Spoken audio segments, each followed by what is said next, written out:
Hey guys, how you doing? So I'm gonna show you a new one I did today, which I'm again pretty proud about. It's kind of hard to believe that only half a year ago I started doing folders, and only 2.5 years ago, yeah, it's about 2.5 years since I started actually making knives from scratch, from start to finish, from pieces of steel. But pretty happy with the progress, and it's also definitely thanks to the all the friends, all the customers that were buying my stuff. That's why, because of the buying and because me selling them, I was able to do more and more and more. And more you do, the more you improve, the faster you improve. And I think by learning the basics, not trying some crazy stuff what a lot of people do, but learning the basics, learning the grind, and little by little, just perfecting one thing before moving to the next. I believe that that's the right way to do. Why should I be trying nightmare grinds if I cannot do the regular grinds like perfect, like honestly, like perfect, I still see every single flaw in my grinds and every little thing, stuff that most people don't even notice, but I see it there. I mean, yeah, sometimes it slips, sometimes you don't notice things, but it happens. But mostly I see every single little flaw, but it still makes me amazed that I can make now something like this.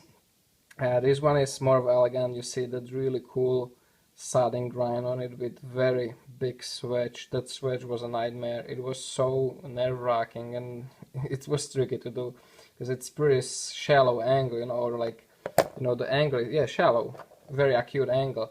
And the more acute you go, the harder it is to control it. Just like on the grind. It's easy to do the grind when you grind just like this, but as soon as you getting closer and closer to the actual like full height, it gets harder because every small little microscopic movement you can see it there. Same goes for the switch. You know, to make it nice, that nice straight line there on both sides to make it even.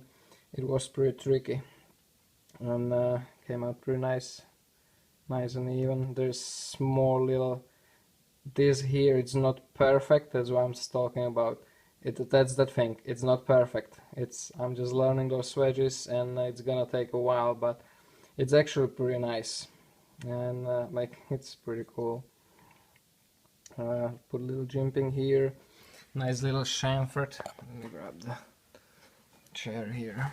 Nice little like chamfered corners here around the jimping, so it's not sharp, but you can see nice and even. The different orange peel on the handle, not that aggressive with the wire wheel, but this is done by a Scotch-Brite. This is actually what you normally in the knife world, when you say orange peel, this is actually what orange peel is, more like this. What I normally call orange peel, it's the same thing, but it's more aggressive because it's done with a much more aggressive machine with a wire wheel instead of just a Scotch-Brite. But this does look cool. It doesn't have as nice and aggressive texture like the other one, but it has a very cool look to it. It reminds me of almost like a leopard skin or something like that, and I like that a lot. So you see a very heavy contouring, very heavy shaping, sculpting on that handle, and just nice kind of like a bronzish color to it. This one is because of that heavy sculpting.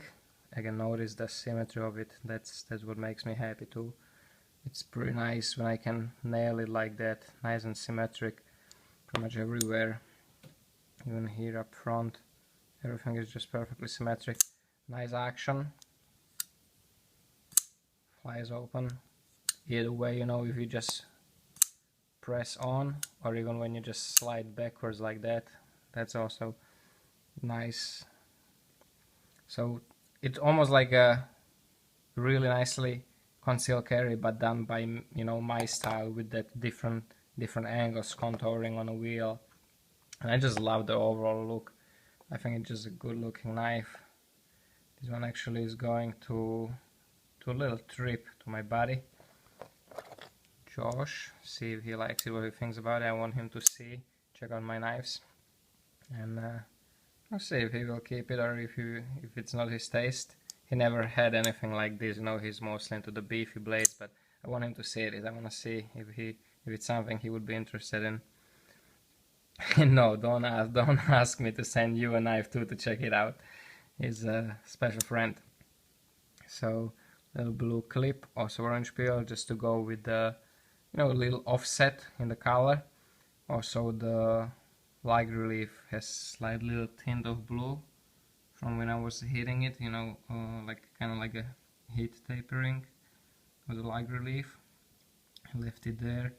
Looks cool look to it. It's the small little 1/4" channels next to each other, and then when I chamfer it, you know, when I shape the handle, it actually kind of like a chamfer all the corners nicely. It has a cool effect on it, I think, at least in my opinion. So pretty happy about this one. I think it's very elegant, you know, taking the swedge into account, taking that has the lines and everything is pretty nice on it, almost perfect. It probably is the best one I've done so far. This one and the other one before. So always I'm gonna probably keep adding like a new challenges to making this. You know, like I said, like learning little steps one after another. I don't know. I'm not crazy about the Nightmare Grinds. I love how they look, but it's not something I think I want to put on my knives. But sometimes down the road I definitely want to try it, but it's hard.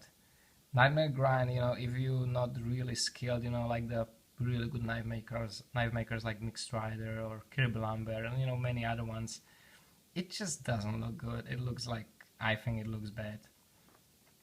So what's the point of, you know, doing it if it's just gonna look like, you know what, and and not gonna work, because it's not gonna work when you have that step there and you want the knife for using, which my knives are meant for mainly. Also nice and lean drawing on it, small little bevel, tiny bevel, so it's gonna be a great slice, a very lightweight knife, very nice in the pocket. About the only thing what I kind of wish, because of the heavy sculpting, I don't have enough meat here to make that kind of like inside widening to help access the finger, but I did it from this way, so you know the bottom, the lock sticks out that way, so you still have good access to it, but it's just nicer when you have that extra space in it. When you want to disengage it this way, you just don't have to depend on just the lid, but you actually have this enough space there to put the finger there, which in this case it doesn't, but it's still very easy to disengage from this side. Very smooth, perfectly centered, and a really nice lockup on this, very solid. Also love this. I kind of picked up that trick, not to cut in just straight into the blade, but also into the flipper from Jeff from Tough Knives. I mean, a lot of makers do that. It's not like Jeff invented it or something, but I kind of like, I've seen him do it on my knife and I liked how it looks, so I did it before and I did it today too. Even though I think the previous one and this one, and I just love how it looks. It's that little tiny thing, but I think it just makes it look better. I don't know. So guys, let me know what you think. Hope you enjoy it. Thank you all, you know, for all the support and everything. I really appreciate it, guys. And we'll see where it brings us, you know, down the road. Hopefully it's gonna keep evolving. Thank you guys. Take care. Stay safe. Have a great weekend. And remember, don't cut yourself.